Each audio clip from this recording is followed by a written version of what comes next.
Assalamualaikum warahmatullahi wabarakatuh.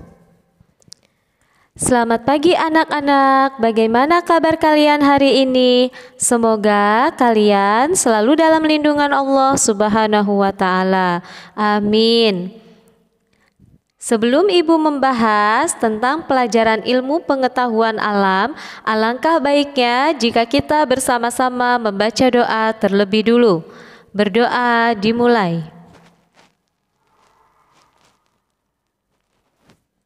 Berdoa selesai.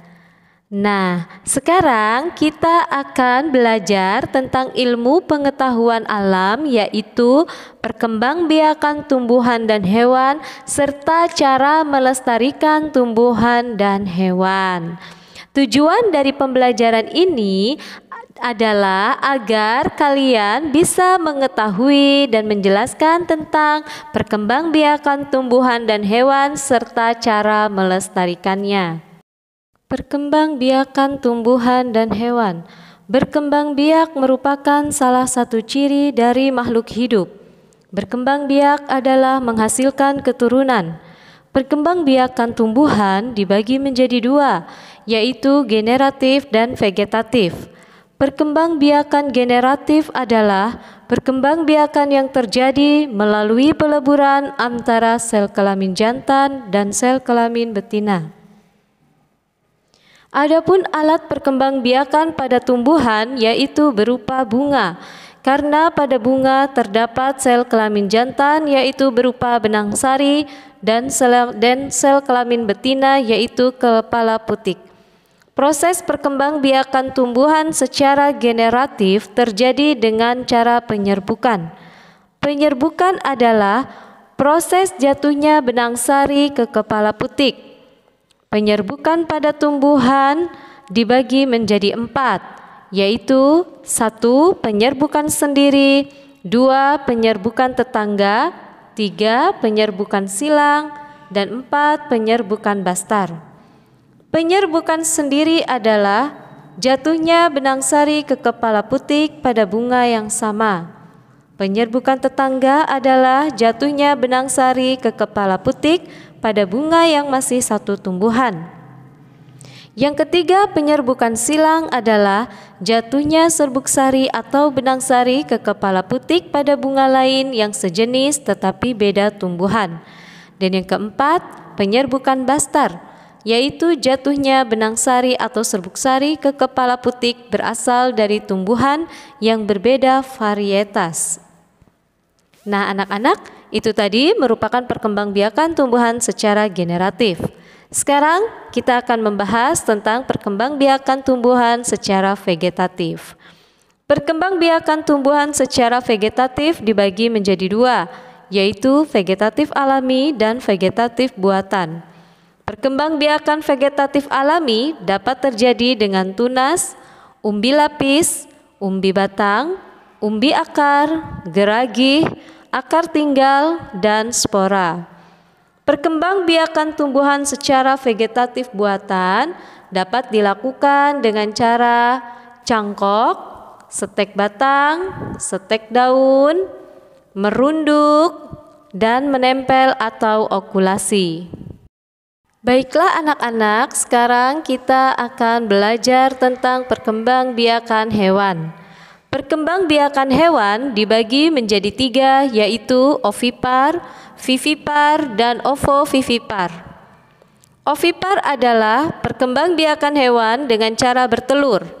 Ciri-ciri hewan ovipar adalah tidak memiliki daun telinga dan mengerami telurnya.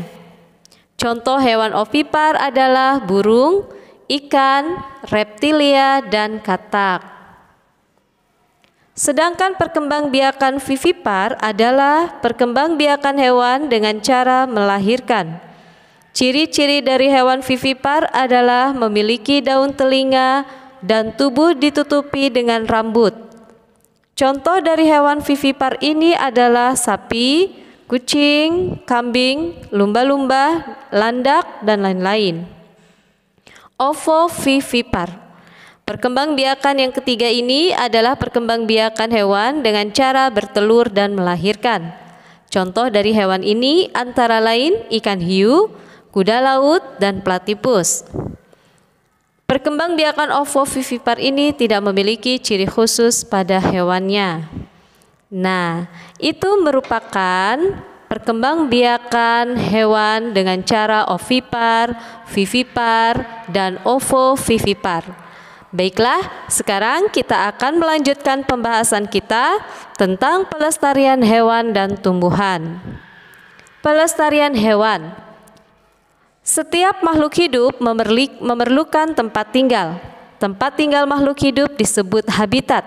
Makhluk hidup harus dilestarikan agar keberadaannya tetap ada. Mengapa hewan perlu dilestarikan? Ada yang bisa jawab anak-anak? Iya, betul sekali. Mengapa hewan perlu dilestarikan? Karena jika tidak dilestarikan, keberadaan hewan akan menjadi langka dan susah untuk ditemukan. Beberapa contoh hewan yang sudah mulai punah dan mengalami kelangkaan diantaranya adalah orang-utan, burung cendrawasih, komodo, badak bercula satu, dan lain-lain. Lalu bagaimana upaya atau cara kita agar hewan tetap lestari? Ya, di sini ada beberapa upaya-upaya pelestarian hewan, yaitu yang pertama, memahami pentingnya pelestarian hewan. Yang kedua, membuat tempat penangkaran hewan ex situ dan in situ. Ex situ artinya penangkaran hewan di luar habitatnya, seperti kebun binatang, kebun raya, taman safari. Sedangkan in situ artinya adalah penangkaran hewan di dalam habitatnya, seperti taman nasional, cagar alam, suaka marga satwa, dan hutan lindung. Dan yang ketiga adalah dengan tidak melakukan perburuan liar dan jual beli hewan langka. Itu adalah beberapa cara untuk melestarikan hewan agar hewan tidak mengalami kepunahan. Yang selanjutnya adalah pelestarian tumbuhan. Sama seperti pelestarian hewan, pelestarian tumbuhan perlu dilakukan agar tidak mengalami kelangkaan. Pelestarian hewan dan tumbuhan ini juga dilindungi oleh undang-undang. Lalu apa saja sih tumbuhan yang termasuk ke dalam tumbuhan langka? Ya, yang termasuk ke dalam tumbuhan langka adalah contohnya Rafflesia arnoldi, kantung semar, meranti, dan Edelweiss Jawa. Rafflesia arnoldi, dia adalah tumbuhan endemik di Pulau Sumatera seperti Bengkulu, Jambi, dan Sumatera Selatan. Kantung semar.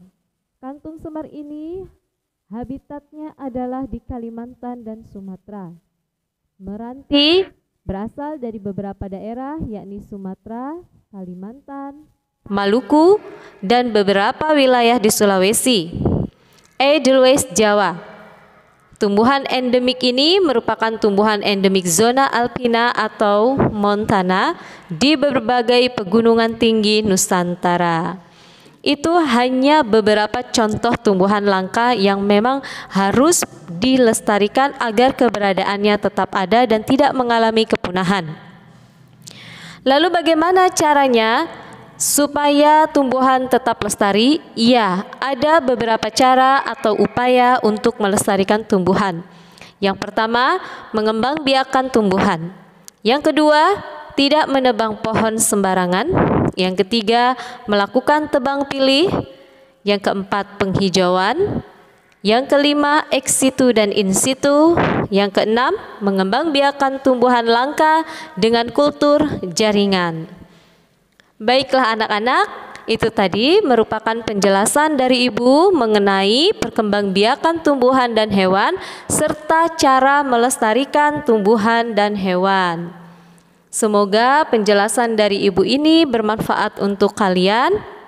Tetap semangat, tetap jaga kondisi dan kesehatan kalian. Walaupun kita belajar dengan pembelajaran jarak jauh, jangan sampai menyurutkan motivasi kita untuk belajar. Semangat dan sukses selalu. Ibu akhiri, wassalamualaikum warahmatullahi wabarakatuh.